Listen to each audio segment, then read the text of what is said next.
All right, welcome to episode 3 of the Uncultured Podcast. With Cameron. And Josh. Hey, all right. What's shaking? So, last week we told you we were going to have a bit of a surprise for me.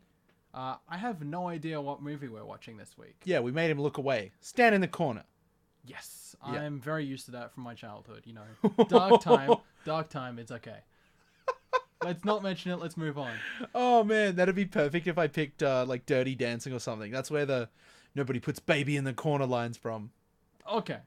I mean, is that a spoiler? I don't know, but I feel like it's applicable to your, regressions. Is it an actual baby? No? Because I assume if you put it in the corner, it'll just kind of crawl out. It's like putting a dog in the corner. It's just going to be like, I don't know what you've done here, but I'm turning around. Yeah, maybe if you, like, chain the dog to the corner, he won't run away. Is that what happened to you, Cameron? Did you get chained to the corner as a child? I thought we said we weren't talking about this. You said it was off limits. You always do this to me. Oh, jeez. Okay, so What is the movie for today? this time I've picked the original Robocop. Oh, I've only seen the reboot. Oh, that's brilliant. That's brilliant. Fingers crossed. Yes, you know. Actually, you can like see where it came from. Same for me, I guess. I've seen both technically. However, it's been so long since I've seen the original Robocop, I can just kind of only remember what he vaguely looks like. So, what we usually do on this podcast is we get me to guess what the story is, but I think I might do way too well today. Let's try. Way too well. Yeah, okay. I'm about to embarrass myself by remembering none of it, so... Yeah. Well, when you're ready, give us your 30-second hot seat synopsis.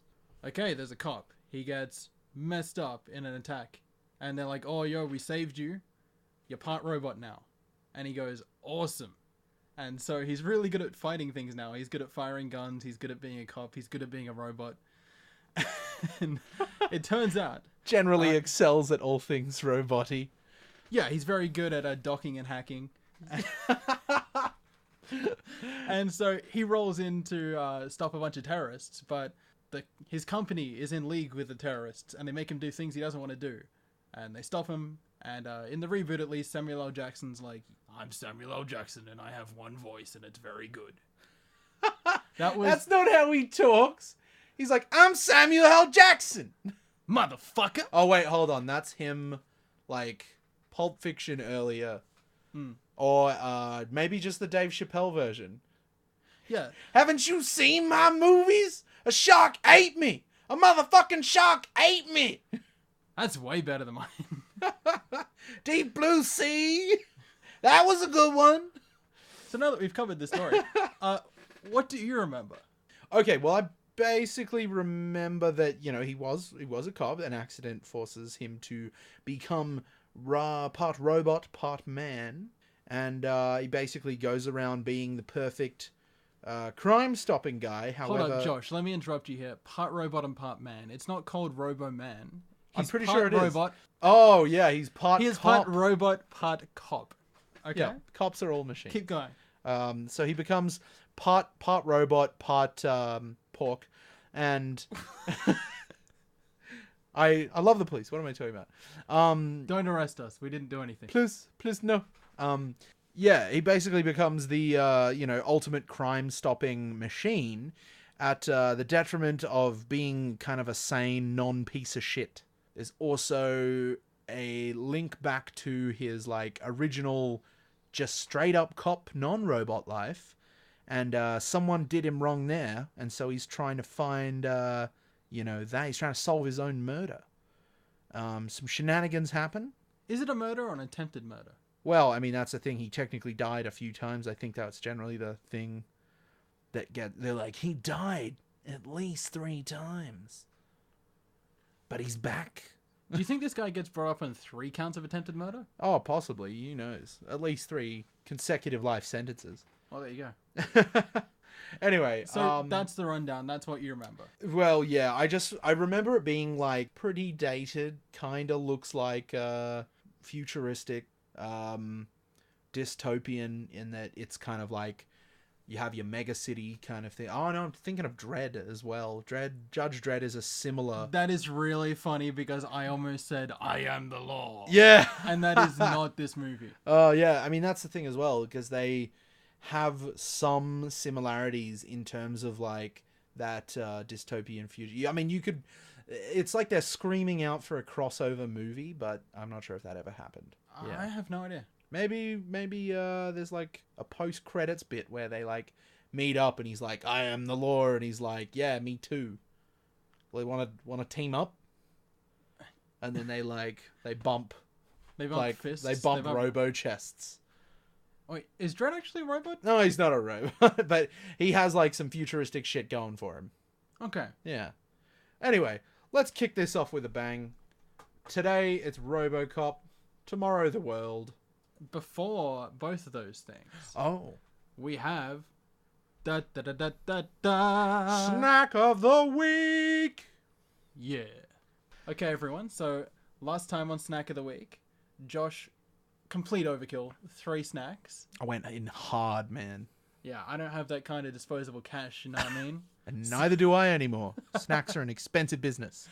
So this week was my turn to choose. And Josh, while you've got your eyes closed, My eyes are closed. excellent. Tight. I'm going to go get the snacks. Go You get tell the people what theme you gave me. Okay. All right. So this week, I told Cameron to find us some snacks with soul. I tried to drop my voice an octave and roll it off, because that infers that I have soul. Soul. Soul. So let me just open the packet. I'm hearing some packet opening. I really want to keep calling this Foley so you get angry, but This doesn't make me angry. Just shows your ignorance. Oh, I know this smell. I'm not sure you do. All right. Hand out. Yeah, so this You know is the shape. This is a Dorito. This is the fried chicken flavor of Dorito. I don't know what you're talking about. Was I right? Was I right? We're going to get to the drink, okay?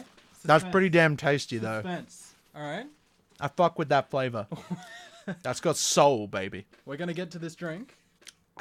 Now, this time I got fancy. We got 2 bottles, one each, so you can just drink straight from the bottle. Delicious. All right? Hand out.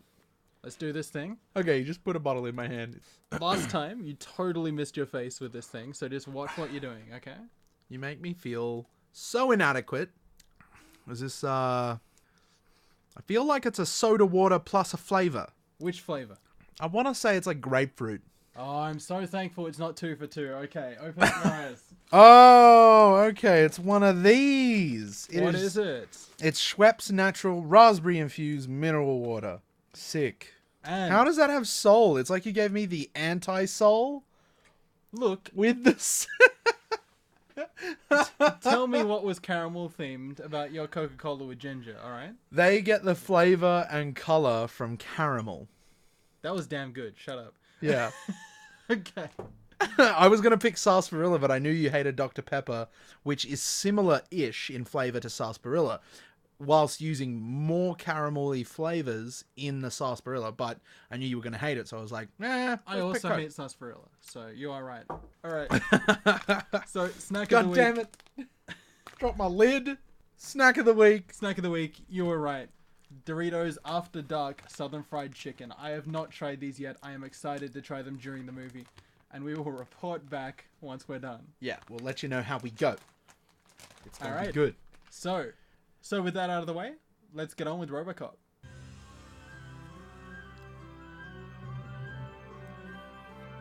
I like this better. It has flutes. And a lady holding a lamp. Columbia Pictures. A Sony company. Nice shooting, son. What's your name? Perfect.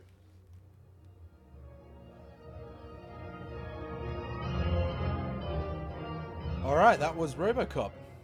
And I think in the end it turned out, more than half Robo, right? Yeah, he definitely seemed to be a lot more robot than... Cop in this movie. Yeah, a lot of roboing around. Not a lot of copping around. So that was a lot better than our last movie, I think. Yeah, quite possibly. I mean, RoboCop is a definite classic. Independence Day, definitely less so. Since we recorded that episode, I've heard people refer to it as so bad it's good. And It's a special kind of movie that really deserves so bad it's good sort of titles. Things like Sharknado is probably one of them, but Independence Day, well, less so. but back to RoboCop. How do you feel just coming out of that? I felt it was pretty good. You know, like I quite enjoy that film. I mean, it was definitely not what I expected, because when you think of like modern sort of actiony sci-fi type things, particularly the remake of RoboCop, you're probably expecting a lot more of a effects driven fancy graphic interfaces and stuff like that going on in the film, a lot of eye candy, but this was more just like OG 80s sci-fi. Yeah, I agree with you. After having seen the remake and then coming back to the original, the remake had a lot more. Here are some guns, here are some, quick sequences of him rolling around being really good at shooting things, being really fast. Yeah. This one, he seems more like Jason Voorhees. He just sort of slowly walks and no one can stop him. Yeah, that's true. He lumbering around hither and yon, getting in line for the donuts. Would he have to get in line for donuts? Or Yeah, do you look, think probably everyone not. else just leaves the line? Well, possibly. He just kind of stamps his foot and he goes, Yeah, if that guy comes up behind me in line, have my spot in line, have my wallet, have my phone. just take it, don't hurt me, Yeah. please. Yeah, it was good though. Overall, you enjoyed the film, which is, I mean, that's always good. I enjoyed the film. I think that's both of our ticks of approval. So let's give it a quick rundown, just the basic story. Yeah, So the synopsis after having seen it. here we go. Given we did such a great job last week at trying to keep everything in order with Independence Day, we'll just do one quick run through of the story and then we'll come back in sections. Sounds good to me.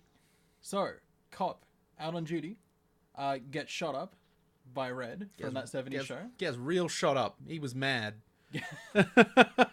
Gets shot up a lot of times. I Yeah. was not expecting that level of brutality. Then the corporation who's financing the police is like, oh, we have a use for this guy. He's the first of our cyborg cops. Yeah. Yeah, yep. They put him on the street. He's rolling around trying to enforce crime. Enforce crime. He's just like, steal the things. Shoot your friend. Well, look, they need to get the numbers up. Piss in public. They need to get their numbers up, otherwise they can't justify having a police force. So he's running around trying to stop crime. Yeah, he's trying to enforce the law. Yeah, not There we enforce go. crime.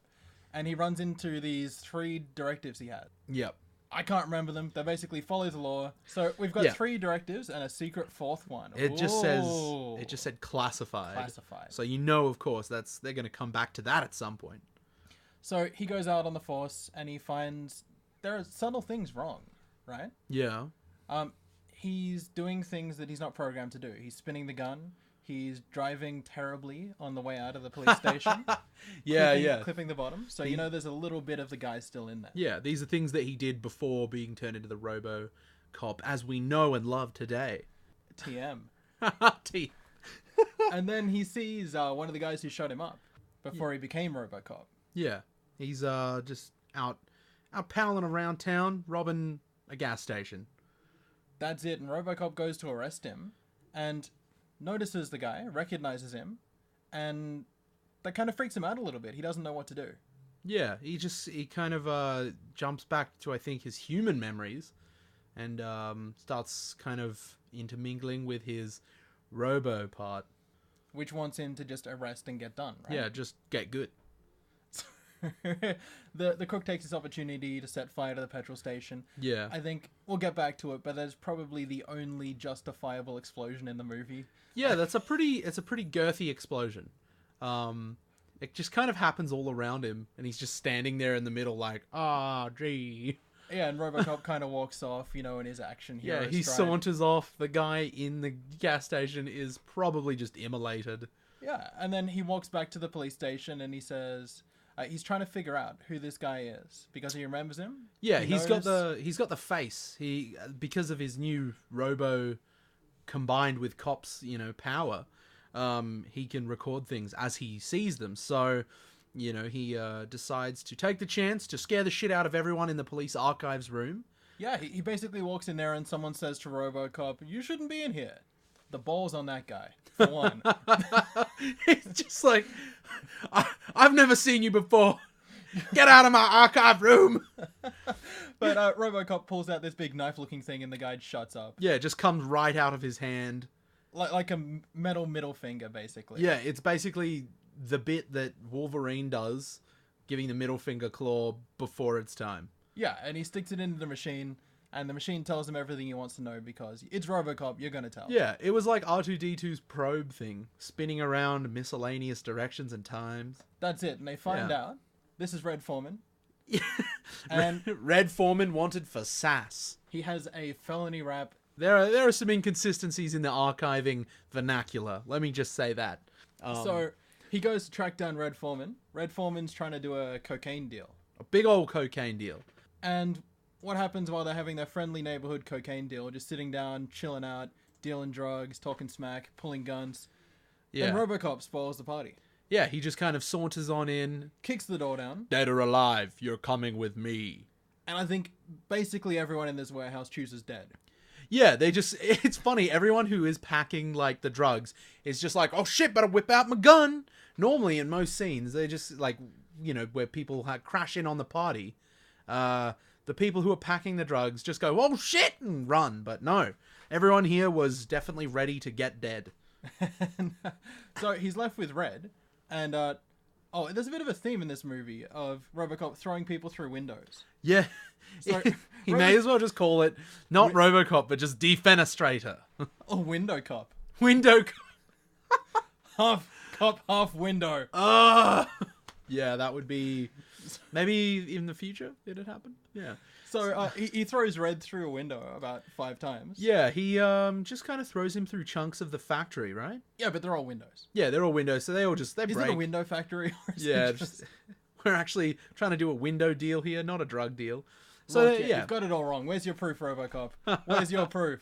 So he throws him through all these windows, and the guy's freaking out. You know, he realizes the jig is kind of up, and that Robocop's trying to kill him. Yeah, he's totally gonna kill him. He's not just going to arrest him, and then starts spilling the beans. He goes, "No, you can't kill me. I've got protection." He says, I've got protection from the guy who runs the corporation. Yeah, who coincidentally sort of owns the cops. It's like privatized cops. Especially Robocop. Yeah, it's OCP is the name of the company. And the guy who is the contact for this drug kingpin, he's pretty high up. He's not the CEO, but he's the pretty high up. second. He's the second in command, and the Red Foreman goes, "I've got protection from him." What is his name? Dick Jones?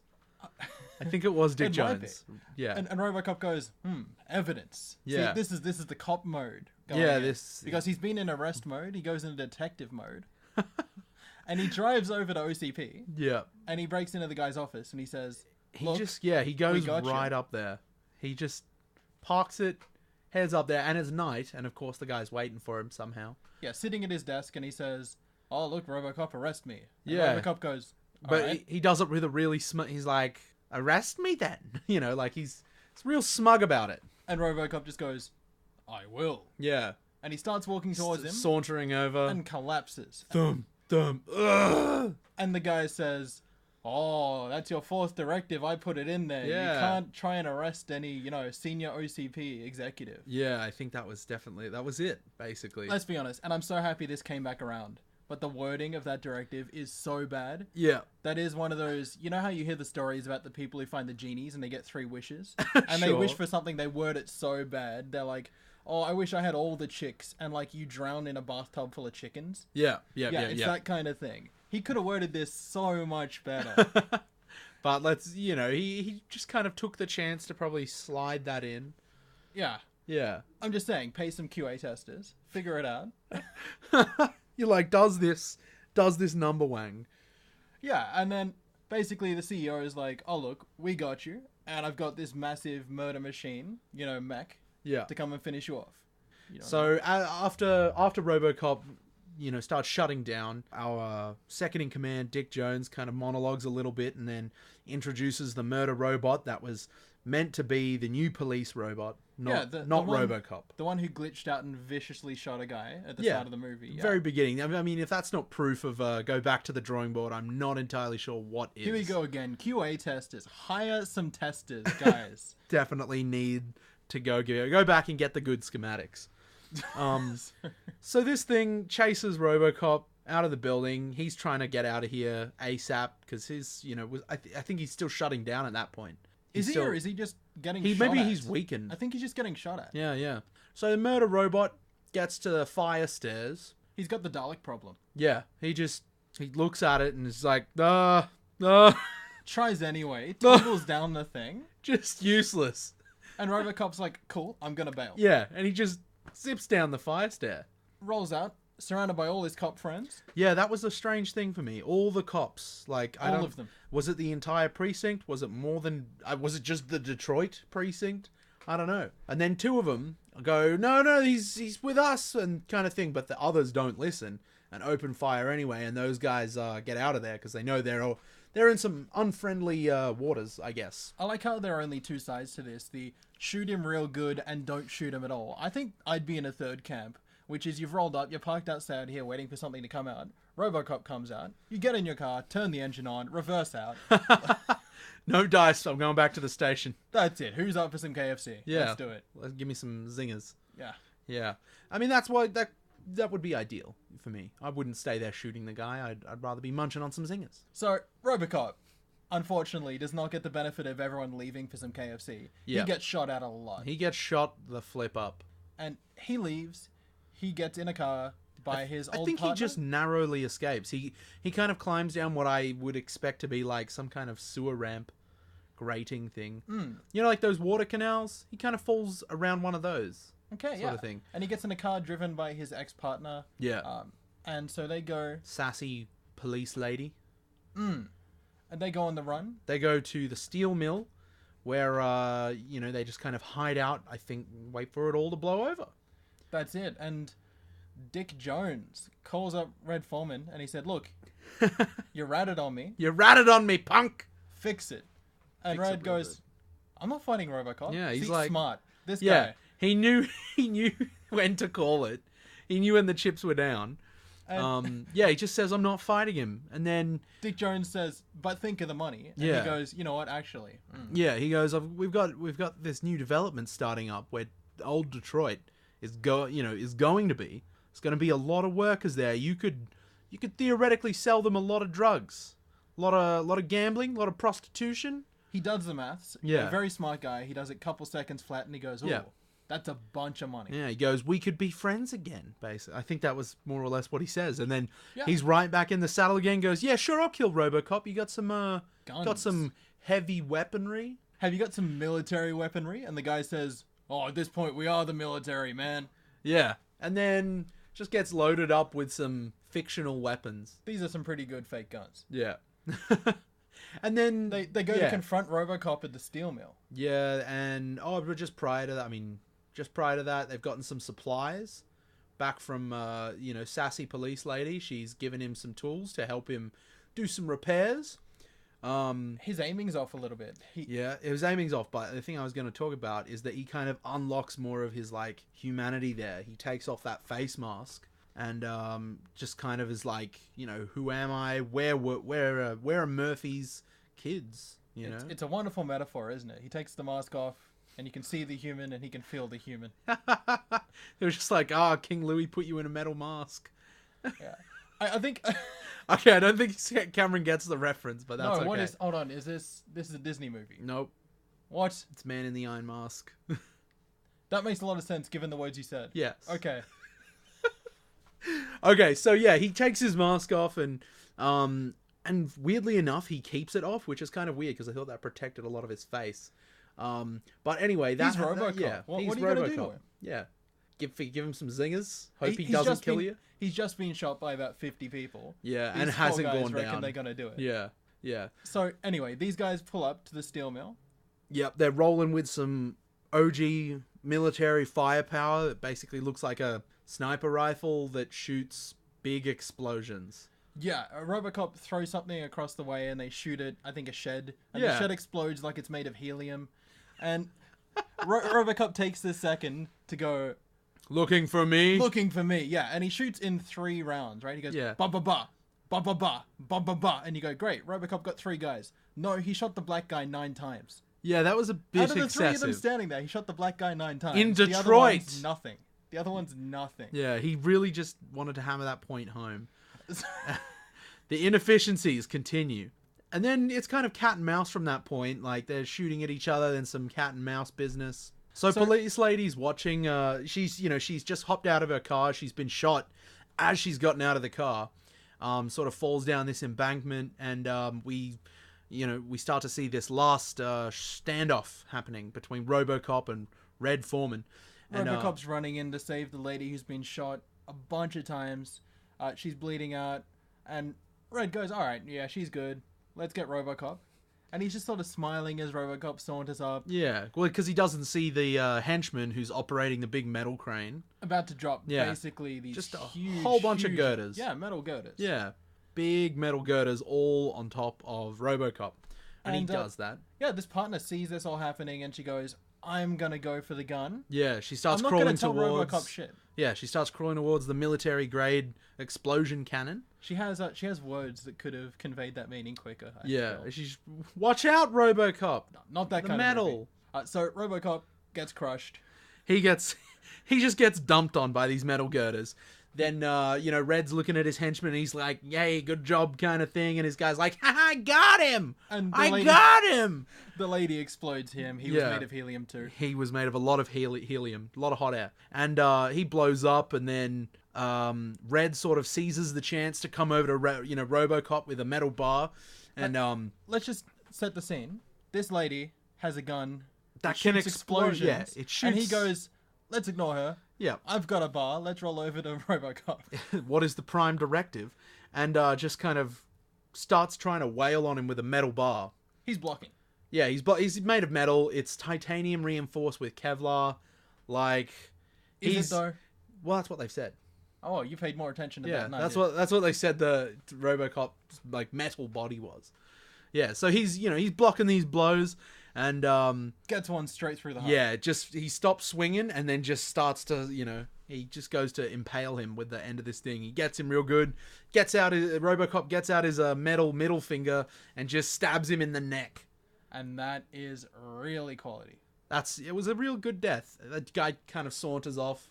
Can I and just is say, like bleeding out of his neck. as we say farewell to Red in this, it is so weird seeing him with hair. It is really bizarre. And I am so happy he threatened to throw something up someone's ass. That is Someone's something- wop ass. Yeah. Don't forget the racism. It was the 70s. I think it was the 80s. Well, no, that 70s show is yes, red, yes, but yes. yes, Okay. the 80s. Yeah, so I mean that kind of happens, and then He goes back for the he's got to go Dick back for Jones. Dick Jones, and I mean he basically just kind of drives up there and is like, it's a bursts board. in Yeah, on the there's boardroom. there's the board meeting. Everyone's there talking he's- about the bottom line. And he's like, yo, I'm going to arrest you. And the guy says, ho, ho, ho. What proof do you have? And he goes to the TVs. He puts it in. I love how he can interface with everything. No Yeah, matter what. everything works by stabbing it with a big metal finger. Look, that's what I've found in life. Yeah. But he goes in, he plays the footage, Yeah, the one where he, is basically the admission of guilt. and he takes a hostage. Yeah. And he's like, I want a chopper, and I'm going to walk slowly, get on my chopper, or I'm going to kill him. And Robocop's standing here. And the He person still who can't do anything. the because person of- who he takes hostage is the CEO, the guy who runs the joint. Robocop's still under the influence of the fourth directive. Yeah, so so he he can't can't- really do anything. He can't to this arrest guy. the Dick Jones guy for shit. So Dick Jones is going to get away. He's Yeah. rolling out. He's talking a gang of trash. Yeah, he's just like, I'm going to get on this chopper and y'all are going to leave me alone. And the guy who he's kidnapped, the CEO, says, "You're fired." And Robocop says, "Thank you very much." Yeah, I think, and then just the CEO dude, elbows the guy and gets out of the way just in time for Robocop to Shoot put him him through a window. Yeah, to put Good him old through a window window. cop. Window Good old cop. window cop. Oh, man. Good old WindowCop saves the day again. I think one of the things that probably won't come across now telling of this is it actually was kind of nuanced. I did like how it had the little... I mean, it's kind of quaint, but I did like how it tied in with his humanity versus his, programming, that kind of thing. I think Yeah. that kind of worked. Like that last scene in particular. So I mean, in general, yeah. I think a lot of it kind of...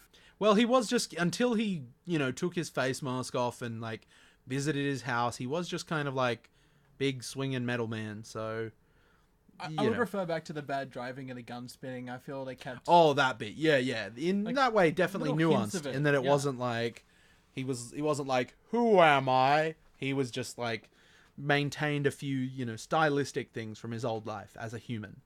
So, keeping with the WindowCop theme, do we remember earlier in the movie, he was foiling something in a grocery store and he coat hanged a guy through a fridge window? That was pretty good. It was like his first arrest as Robocop. It was like the most vicious coat hanger ever. Propelled the guy through a fridge door. Followed by, later on, someone's taken hostages and he just jumps through a wall, grabs the guy, pulls him out. What does he do? Throws him through a window. Threw him straight through the window. Good old WindowCop. That was pretty good though. Like, that's really the best way to take care of a hostage situation. Just smash through the wall and take him by surprise. Some of the earlier things, we mentioned that the mech had shot up a guy earlier on. So the deal, the deal with the mech thing is that basically this company, OCP, is looking for new ways to... This is pre-Robocop. They don't want to have to use the Yeah. cop part of it. Yeah, So they're they've just- got this prototype and they're ready to unveil it. They're trying to get machinery to replace the cops. Yeah, and at the board effectively. meeting, they've got a guy... They have him hold the gun and point it towards the robot. Yeah. And the robot says, put the gun down, you got 15 seconds to comply. Yeah. He's not an idiot. Gun goes down. Robot says, you've got 10 seconds to comply. Guy looks around nervously. You got 5 seconds to comply. Yeah. He's freaking out. Everyone's freaking out. This guy's like trying to hide behind people. He's like, come on guys, help me please. And, oh man. Everyone just kind of clowns him and he's like, get away from me. It's like playing with the stinky kid in school. You're like, get away from me. Yeah, I always remember the stinky kids getting, riddled with bullets. That's how it ended, right? Except Yeah, the guy got so many bullets. His jaw flew off. Did it? Yeah, his I jaw didn't even notice. entirely flew off. And that was way more brutal than I expected. It was cool. Yeah, fair enough. That's pretty good. But my favorite part of that is right afterwards, someone yells, someone get a paramedic. That guy is gone. Yeah, there is no need for a paramedic. that was a pretty funny call. It's like that someone just kind of shot him in the look and was like, really, Jerry? A paramedic. What are they gonna do? Get me like 3 liters of bleach. Someone get a trash compactor. Alright, so on the more nuanced side, after the guy who Murphy replaces dies, there's a quick throwaway line which I thought was really telling of the subtlety they tried to use, which is, give your donations to the family. They need to go to Cecil as usual. Mm. As usual, like it's a routine thing. Yeah, that cops die in the thing. Well, I mean, this is the whole sort of premise for the movie, is that this is, like the future. This is old Detroit. It's a really high rate of crime area, where like to be a cop is, in fact, the movie opens with like more cop deaths kind of thing, is that, to be a police officer, you're gonna be under fire a lot, so, if you kind of take into account the setting of the film, that kind of is negated, like, in terms of, it's not super nuanced, I guess, in that they were just like, cops die! I don't know. I think it's a nuanced emotional moment. Right. I don't feel like it's a nuanced expression of new information. Yeah. Okay. Yeah, no, I appreciate that. I feel That's like good. it brings it home more than a bunch of cops died at the start. Yeah, that's set up. Yeah. But then this is like a nice, small emotional moment. Yeah. That's the whole reason, sort of, that Murphy gets transferred to that precinct, is that, he's there to replace a cop that, died in the line of duty or whatever. So, Maybe he died of a heart attack. We don't know. Because, we're obviously... Oh, I know I'm a film master. Oh, right? you're a I film know buff. everything about this, Yeah. yeah. So let's deconstruct the themes of this movie real quick. So, Okay, you first. All right. Robots versus humanity. What is humanity? Can you be human when you're following programming? What is the prime directive? Can you be a robot without throwing people through windows? I also wish to have that question answered. I think it's Yeah. a pretty quick question. You can't. You can't be a robot and not throw a motherfucker or two out a window. That's it. I had a Roomba for like a week and it threw me out a window and we had to get rid of it. Your mum was just like, that's gotta go. So I think, this movie is a classic, like satire, right, of that whole you know, the The corporations are comically evil. Yeah. The guy gets shot up in the boardroom. Exactly. And the guy goes, "You idiot, you've just cost me 15 million in stock price." Yeah, exactly. Is that, and like the, you know, going overboard with like the mechanization of every you know, human workforce. You know, it's like we've got to you know, mechanize the cops. We've got to mechanize the garbage men. Got to mechanize retail. You know, it all becomes, and I think it's just done. It's done in a really good way in that, like, you know, I think a lot of these sort of things fly under the radar of just like, oh, it's a dystopia, like. It happens. Here's the thing. I think these themes are still kind of applicable now. Oh, definitely. I mean, people still churn out movies like this, you know, where it's... I saw it. Yeah. I saw the remake, and I did not get this much depth from it. Yeah, well, exactly, because it's kind of commonplace now to have that, like, if you're making a dystopian film, it comes with XYZ, like, bunch of, you know, I guess archetypes of things that are going on in it. It's like, does some super grim thing happen that wouldn't normally ever happen? I do remember, I think in the reboot, they swapped out the ending where, you know, the guy gets fired and shot out of a window. Yeah. He actually makes it up to the rooftop and they have some sort of helicopter. Yeah, shootout, and I he's think. isn't that the part where he's holding a helicopter? I think like, so. from I don't taking remember, off? but yeah. Oh, no, that's a Marvel movie. Oh, you're thinking of Civil War, are you? Yeah, that's... I'm not the only one who's bad at movies. There we go. All right. But in this case, it's because I've seen both of them.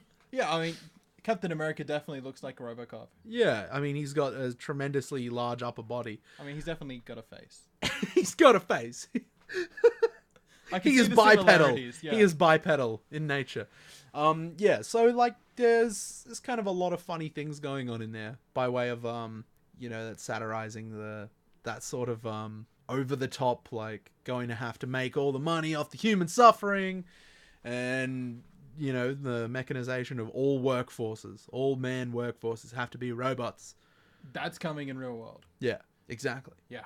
But this is the 80s, you got to keep in mind. It's sort of like not necessarily the beginning by any means of like when that sort of started happening, but this is probably around the sort of times that you had it was more commonplace to lose your job to, you know, pivoting mechanical arm if you worked in a plant.